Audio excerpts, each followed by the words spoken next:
Thanks very much for joining us for the final session of the day. My name is Digby Gilmore, Executive Director of Insto Sales with Canaccord. We'll get straight into it with Greatland Gold. Greatland's flagship asset is the Haveron gold copper deposit in the Paterson region of Western Australia, being developed in joint venture with Newcrest. The asset is 45 kilometres from Newcrest Telfer mine. This infrastructure will significantly reduce the project's development capex, operating costs and the carbon intensity. Truly world-class deposit. Look forward to hearing the update, so please welcome Sean Day, Managing Director of Greatland.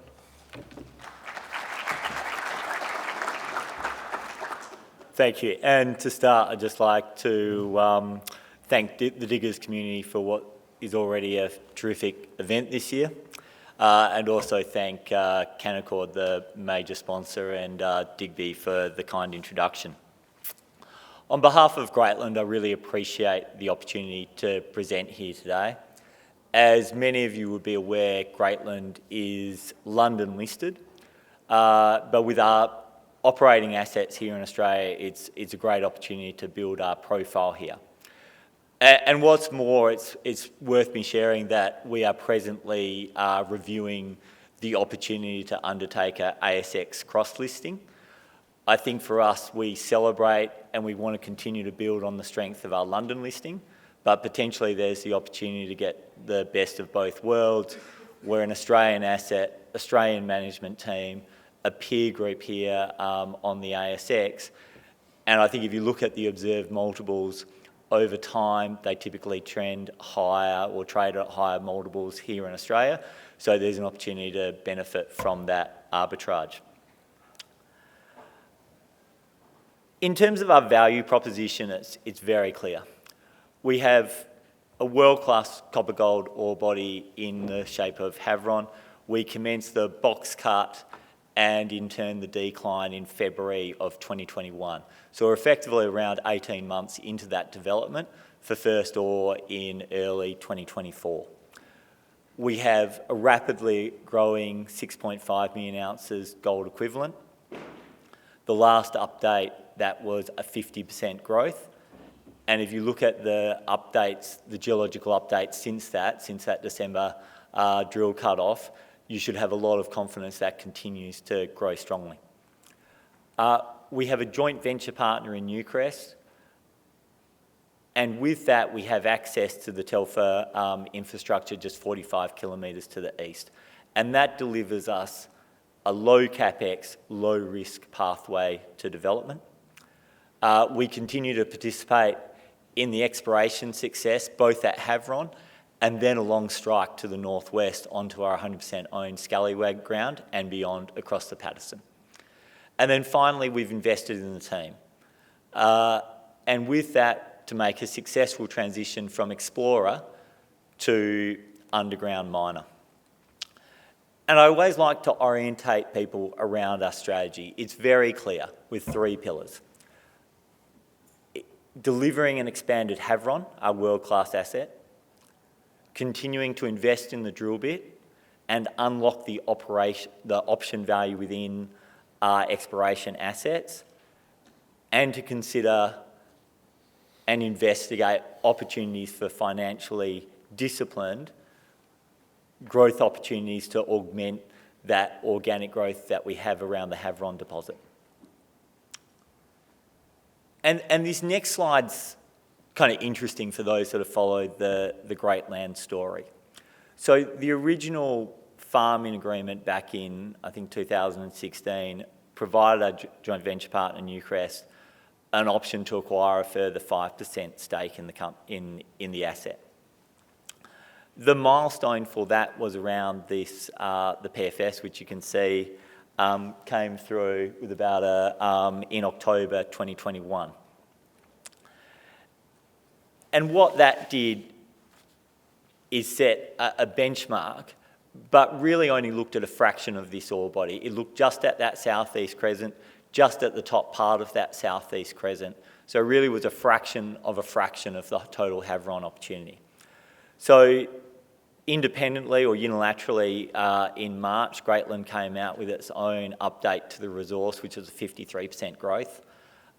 We created our own mine plan and updated the reserve by 50%, and we took that into that option negotiation discussions. And if it was an unusual agreement, such as if the parties couldn't agree, I guess the arbitrator had to make a binary choice. It couldn't compromise on the two values, it had to choose one or the other, which is an interesting proposition to be faced with. But we were, I think, very successful in that process. We increased the value by US $1 billion. So that was over a 5-fold increase in the value of that asset, with the valuation date of that option just 64 days following that PFS. And we did that with the team we have. We thoroughly prepared, we put a huge amount of effort to that, and it was very rewarding for our shareholders to deliver that outcome. But I think it's also important to understand this was a highly prescriptive process, right down to prices, decks used, and those elements. And so this sets an option price, not a value. We continue to have a strongly growing southeast crescent, and the extension of that doesn't get fully taken into account. There's the bulk mine areas which augment that southeast crescent, which again don't come into that kind of platform, and the ongoing exploration upside. So although it was a pleasing result, it fundamentally, the best days of Haveron are ahead of it. We still haven't started extracting ore, so we continue to build that inventory, and this is a beast of an ore body. And what, turning to Haveron specifically, it's this confluence of factors. We have a world-class asset, tier 1 jurisdiction. It sits next to existing infrastructure, and it's not just the Telfer processing plant, it's the bitumen airstrip, the power gen sets, the store sheds, the critical spares all being in place. And then in addition to that, we have Newcrest, a tier 1 operator, as our partner, with 35 years operating experience in the Paterson region. And this is effectively a brownfield development for them. And if you have a look at the growth in our resource, since our maiden resource, it's been a 43% compound average growth rate. This continues to evolve rapidly. We have over 218,000 tonnes of copper within that as well, and the best gold mines have copper. Our reserve sits at around 3 million ounces, gold equivalent, depending on what copper price you use, sitting up at 3.7 grams. It's a high quality ore body, and it continues to expand. This slide shows the evolution in the mine plan. On our right side of screen, we effectively see what it looked like at the time of the PFS, and then with our update. And you can see that growth, not just at depth where it remains clearly open, but also at the lateral levels. And effectively, it's the density of drilling that is determining that ore profile. But the best number on this page is actually that 86% there. That is the conversion of the resource into reserve. And what that is telling you is this is a high-grade resource or ore body sitting next to infrastructure. It virtually all comes into the mine plan. And I think that's a hallmark of a high-quality asset, and that's certainly the highest conversion factor I've seen in my career. This is actually my favourite slide. This is the ounces per vertical metres. That pink line, or the red line, is where we're sitting at the time of the PFS, and then that pink line shows the growth. With the drill cut-off dates, that's about 10-month change to that ore body. So in that top half of the ore body, we're already over 8,000 ounces per vertical metre. And then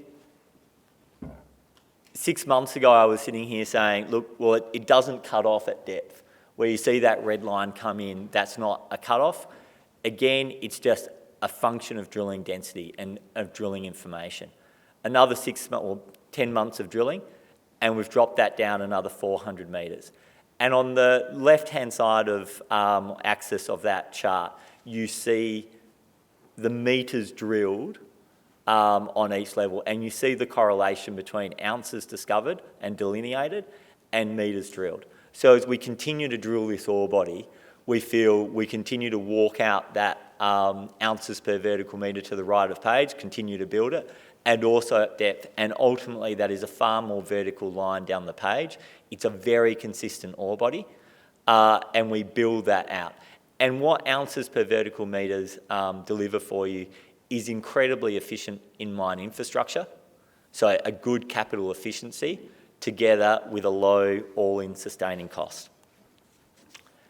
This next slide is a little bit busy. We're looking at it in plan, but I think it helps orientate you in the ore body, because what we've really looked at to date is this horseshoe in the pink down in the southeast. That continues to expand as we tick through the layers. It's just like a Swiss watch, beautifully consistent. But also we have this northern breccia that comes through here, and what we're seeing as we drill that northwest pod is drilling, linking up with that northern breccia to create this good grade corridor coming in and touching right up to the southeast crescent. And then perhaps even more excitingly is this eastern breccia. That eastern breccia I think we announced at Diggers 12 months ago with a couple of 200 metre intercepts. That's just continued to deliver at good grade. If you have a look at our last update, we expanded it significantly to the north. Down in the south, we've got some hits, some of the highest hits we've got in the ore body, more reminiscent of the southeast crescent. 50 metre intercepts, 6 grams plus copper, 9 grams plus copper. It's 2 from 2, but it's exciting to have another area that looks like it's very high grade. And then in addition, across the mining lease, for those that listened to Fraser from Newcrest speak yesterday, we have Haveron North, Zipper, Mecco. We have a number of very high quality targets that we're very keen to continue to chase. And I talked about those ounces per vertical metre, and what does that deliver? A lowest quartile cost, some $643 an ounce. And where does that put us on the global cost curve? Second lowest cost gold company on the planet. And given Polyus is Russian and a bit busy in Ukraine right now, I think that makes us the lowest investable gold company on the planet. I won't talk at this to length about the inflation, but I think what I do want to convey with this slide is we're relatively insulated. We're leveraging existing infrastructure. We have 225 people at situ at Haveron, another 1,200 next door at Telfer, who are used to the flights, like the food. And of course, all of this data is being presented in conjunction with Newcrest, credible, conservative, a very capable organisation with meaningful contingencies, and I think that should give you confidence around the data we present. So I just want to conclude on the team. I think all that we've achieved this year is a reflection of the team we've built, both in terms of demonstrating the uplift in the value of the asset to the benefit of our shareholders, but giving us every opportunity to unlock value in that portfolio. And what we've done is taken a very strong exploration team that we had 18 months ago, augmented that, but brought in resource geology, mining, engineering, processing, finance, legal, commercial, to really be good owners of Haveron and give ourselves every opportunity for success. So thank you very much.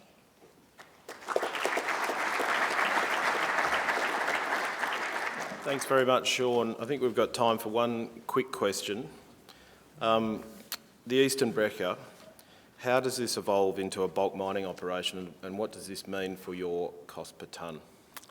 Yeah, so I think when you look at it briefly, this southeast crescent continues to be a sub-level open stope throughout the entire life of this mine. I think it's like the Cali mine with Newmont in the Northern Territory. You're just going to chase that down to the centre of the earth. Whilst you're doing that, The eastern breccia actually sits a little bit outside of that. It's good grade. You come in from the bottom. I think it really lends itself to a block cave. You can develop that for 10, 15 years.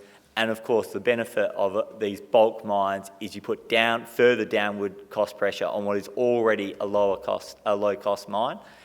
And you have the benefit of your denominator for costs being not just that 300,000 to 400,000 ounce kind of south sub-level open stope, but that additional ounces coming in from the bulk mine. So I think it's very positive, and it also takes Haveron to the next level.